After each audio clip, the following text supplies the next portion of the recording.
Welcome. Infronomy is a POCO F8 Pro, and today I'll show you how you can go through the setup process of this device.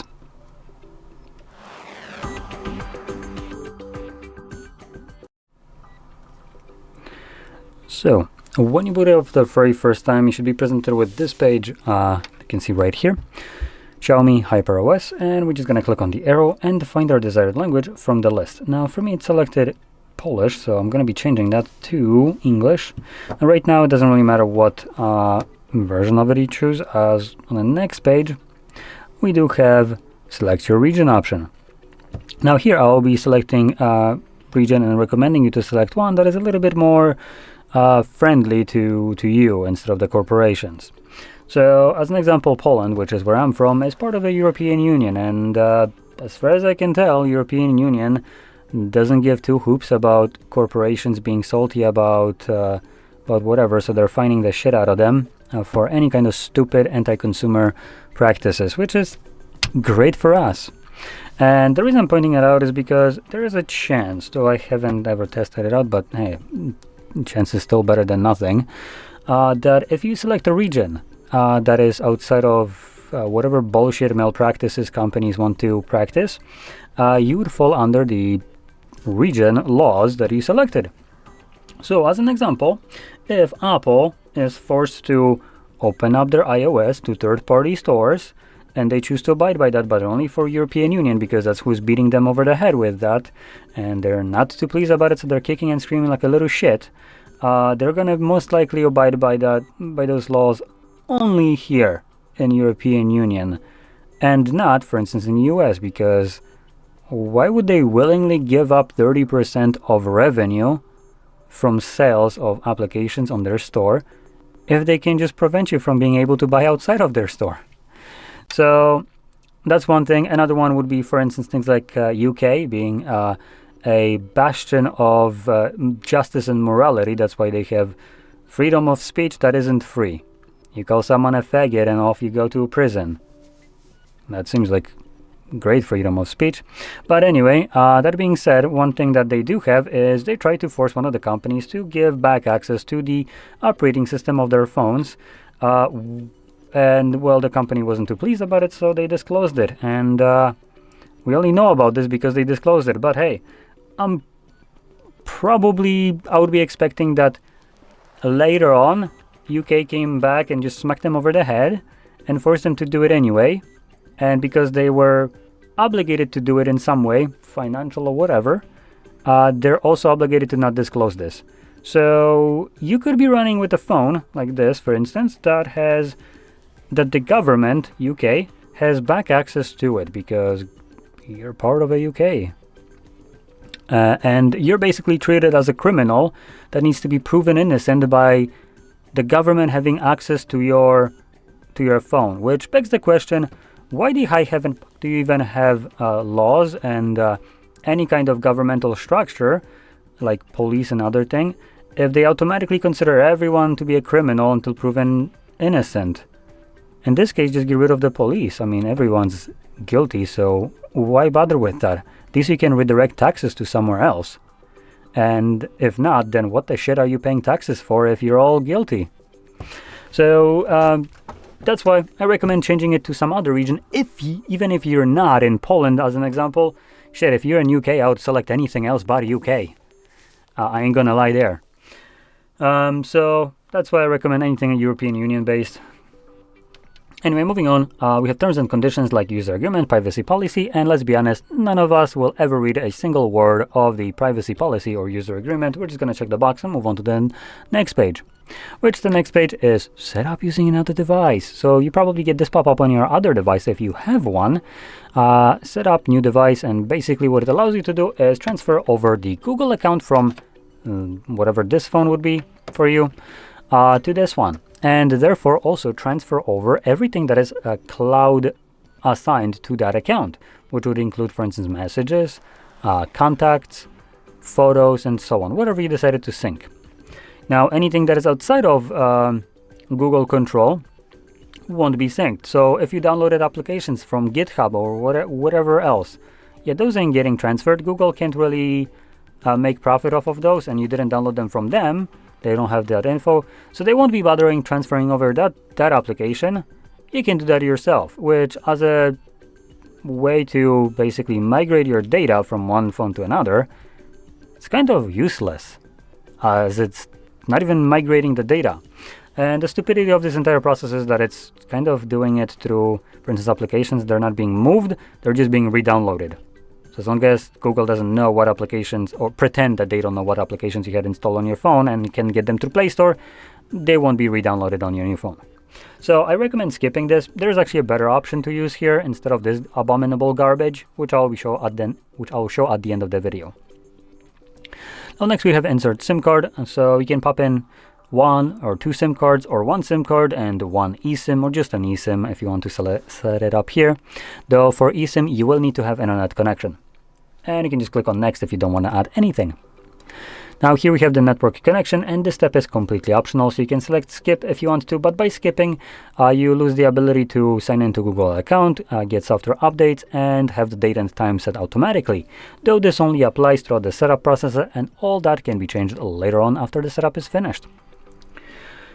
And moving on, we have the screen lock options. So we have a couple different ways of protecting our device, being screen lock, which includes pen pattern or password, fingerprint, and face recognition. Now with the two last ones, finger and face recognition, these are biometrics, and biometrics are not 100% reliable. So in the times where your device has a mental breakdown right here, some sissy fit, and refuses to recognize your face or your finger because, God forbid, you got a tiny little blemish on it and it no longer knows how you look like, you will be left with a pin pattern or password as a way to unlock it. That's why you're always forced to set one up in those times where your device has a memory of a goldfish and remembering how your features look like. Now, alternatively, you don't need to protect your device at all. You can skip it right here, but I would recommend selecting some kind of screen lock at least, as your phone will contain all your personal information, which also includes photos or bank information, stuff like that. So it would be best that if you were to ever lose your device, that whoever finds this doesn't have immediate access to all your personal data and everything. So that's why I recommend at least setting up some kind of screen lock. Now next we have Google services. We have things like location, scanning, sending user and diagnostic data, and then install updates and apps. Now I want to point out that the 3 first options have a toggle, while this one does freaking not. So let's go over this because this is a doozy one. So use location, basically the simple terms here is basically GPS tracking, right? For there are applications that require this to function. Why they require it? Shit, I can't tell you, because you could logically just select where you are and be off on your jelly merry way, but that's not what brings money. Location and your personal data is what brings money. So that's why it requires localization usually, and this is what it is. You can turn it off, but at the end of the day, when you encounter an application that requires it, it will a little pester you about turning that on, and otherwise it won't work, like literally. Next we have allow scanning, so basically scan for like Wi-Fi signals, Bluetooth, and whatever. Lastly, we have send user and diagnostic data. You can turn that off too. Now, to go into these, all of them are off. And all of them being off basically does this much for my privacy. So all this bullshit right here is just bullshit.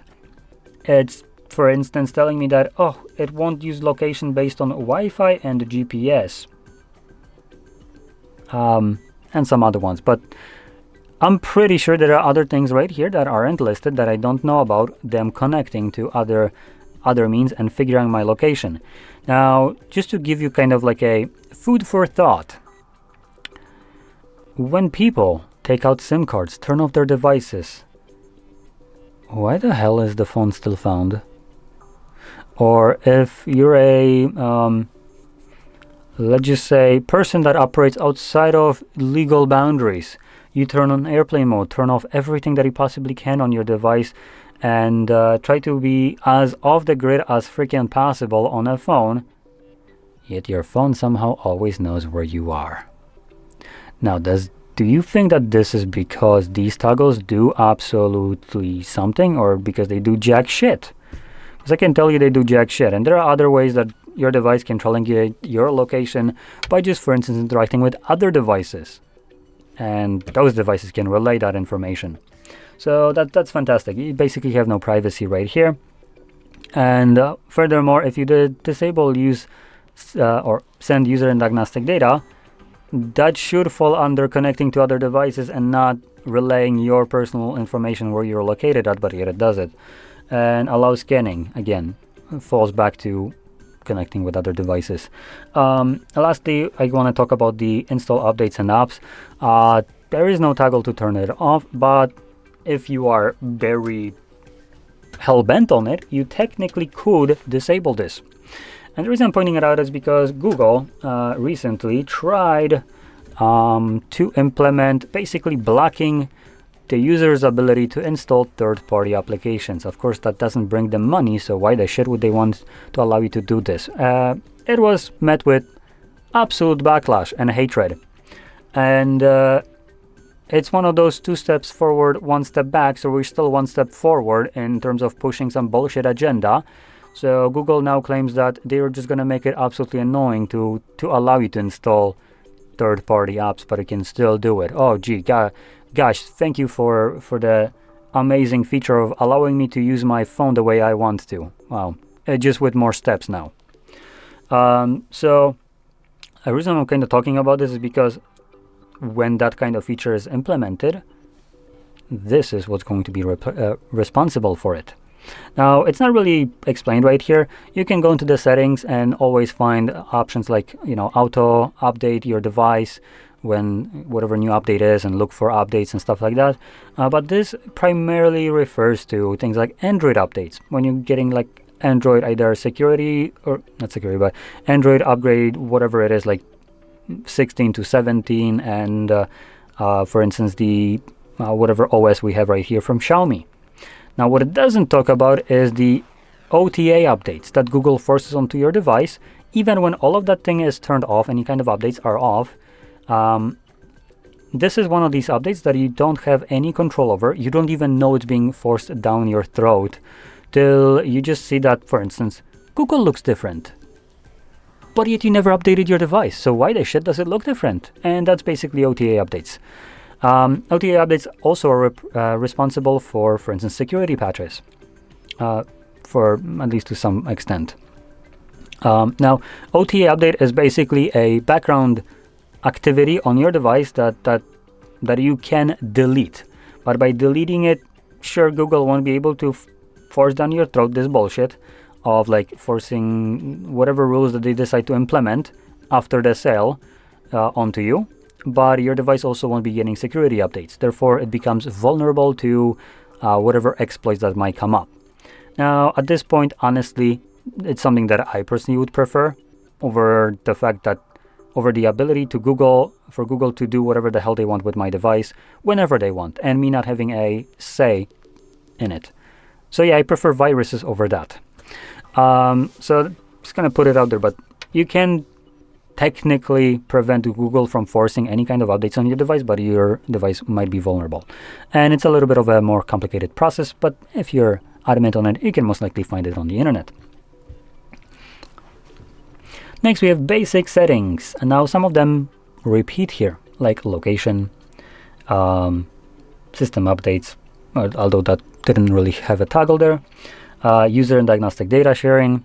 So we can turn those off. And now I do want to point out, I just turned off 2 of these. Nothing happened. See, nothing is happening with this one either. Now we have a disgusting option here called personalized ads. Try to turn it off. It gives me a dark pattern right here, a bullshit pop-up with reverse buttons. Because God forbid I would turn that piece of shit off. So of course the keep it on is on this side. Instead of saying keep it on, it says turn on and turn off. Yeah, we're gonna turn that off. If you don't know what this is, it's basically this bullshit that checks what you talk about physically, like talk about through microphone, what you search for and stuff like that. It shares it with Xiaomi so they can monetize the shit out of it and then send you relevant ads based on that. Do you feel like you have any kind of, personal boundary right here, because it sure as shit doesn't sound like it. So I recommend turning that garbage off right away. It serves you no purpose, and it's only designed for Xiaomi to make bang off of you. Now, as long as options like that are included on devices and don't share the profit from your personal data with you, there is no reason they should be on. If you're not seeing any kind of benefit after you purchase this phone, there's no reason for you to share anything. When they start paying you, that's when you can consider it. Anyway, moving on, we have parental control. Not much to say here. Next, fonts. There's two that are always preloaded here with these devices, so you can choose either one. They look about identical, it's just the size that is different, at least to my eye. Next, we have wallpaper carousel. Now, this is probably something that you might want to turn off. It's basically a randomized wallpaper that will show up on your lock screen every time you press the power button, and just on a lock screen, nowhere else. Now, the reason I'm saying that you might want to turn it off is because right here as an example, they are using okay examples. Those are not bad wallpapers, but I can tell you that you will find other wallpapers, for instance, like a maid cleaning, some lady doing sports or whatever, and if you ever were looking for starting an argument with your significant other over why the shit there is a random ass woman as your wallpaper, then by all means turn that on. But if you like to save some additional lives off of your lifespan, I recommend skipping it. Next, we have select default launcher. So basically either app drawer or all apps on the home screen, with app drawer being selected by default, and it's what I like. One more thing that is neat here with the app drawer with the Xiaomi launcher is the fact that their app drawer actually has categories at the top which the apps get sorted to. So you can quickly jump into a specific category which shows you only the applications that fall under it, and it sorts them automatically. Next, we have navigation method, gestures, buttons. Now there's a little bit more settings for both of these options in the settings under display and I believe system navigation, so you can check that out. Actually no, sorry, not display, it's under home screen. I'm gonna keep the gestures, and moving on, we have the recent applications.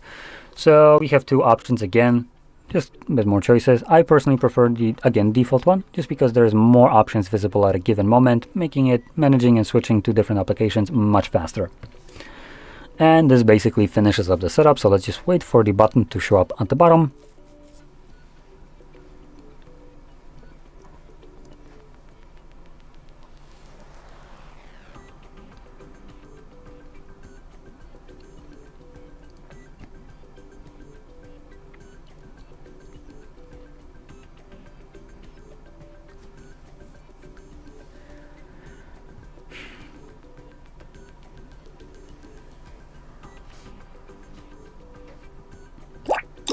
And there we go. Now, one last thing that I wanted to show you, like I said, is the application that you might want to use for transferring the data from your old device. And that application is going to be located in, I believe, System Apps. Yep, there it is. Mi Mover. You just need to download the same application on your old device. If it's a Xiaomi phone, it already exists on your phone, so you don't need to download it.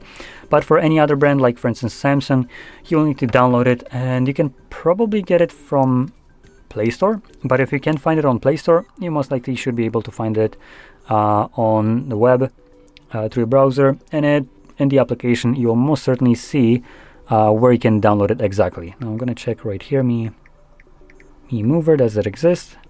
Yep, and it does. So it is on Play Store, you can see it right here, Xiaomi Inc. So you just install it, and this would allow you to connect your old phone to this one and then move over everything like applications, contact messages, logs from calls, any kind of photos, videos, downloaded images, all that stuff would get transferred over, and you can select which one you want, which application individually you even want, along with its data. So I'd recommend checking that out instead of dealing with that Google crap. Anyway, with that being said, hopefully you found this very helpful, and if you did, don't forget to hit like, subscribe, and thanks for watching.